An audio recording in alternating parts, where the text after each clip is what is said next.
आज आप सब लोगों को बुलाया है। यकीन मानिए मुझे बहुत तकलीफ हो रही है जो इस वक्त हुआ, आज जो हुआ, जो नजारा जम्मू कश्मीर के बिलखुसूस यहाँ के कश्मीर के लोगों ने देखा, वो दिल को दहलाने वाला था, तकलीफ दे था। जैसा आप जानते हैं कि पूरे मुल्क के अंदर इस वक्त जो माइनॉरिटीज हैं, खासकर मुसलमान जो हैं, वो बहुत मुसीबत में है, बहुत तकलीफ में है। मेरे ख्याल में मेरे पास अल्फाज नहीं है वो बयान करने के लिए।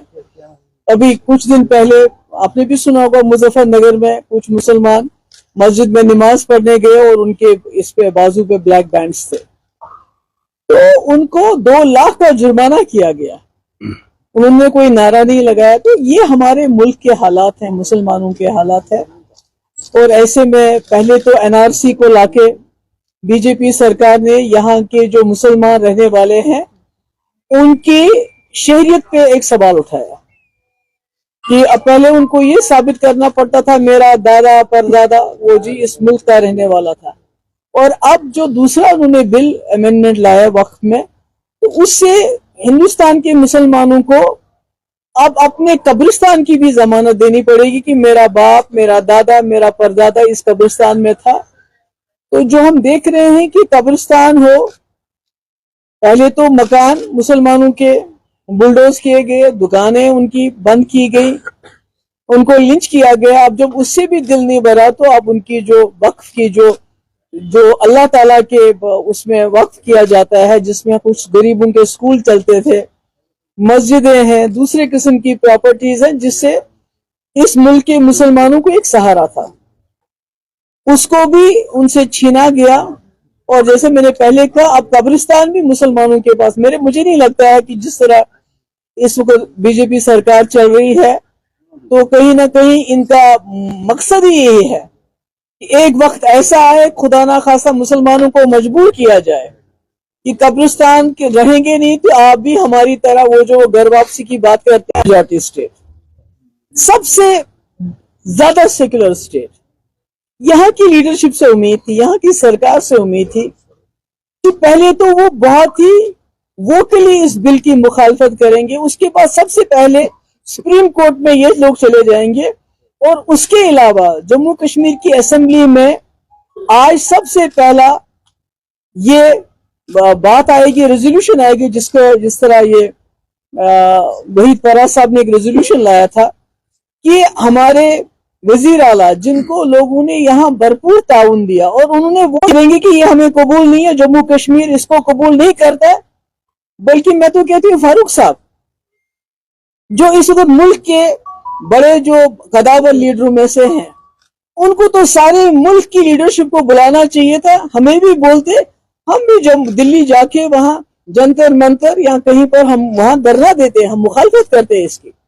मगर वो करने के बजाय शेर कश्मीर शेख अब्दुल्ला साहब के साहबजादे, उनके नवासे उस मिनिस्टर के आगे पीछे घूम रहे थे आज, वो भी ट्यूलिप गार्डन में, जिसने मुसलमानों की गर्दन पे ये तलवार रखने का काम किया।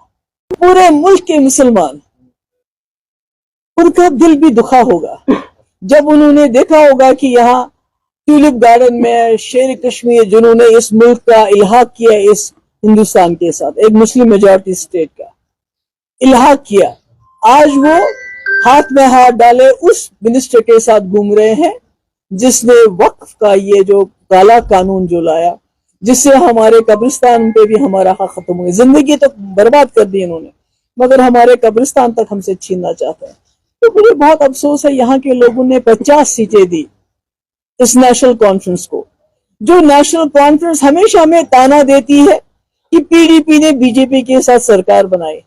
मगर पीडीपी ने बीजेपी के साथ सरकार बनाई और बीजेपी के एजेंडों को यहाँ पर इंप्लीमेंट नहीं होने दिया, बल्कि पीडीपी का एजेंडा चला।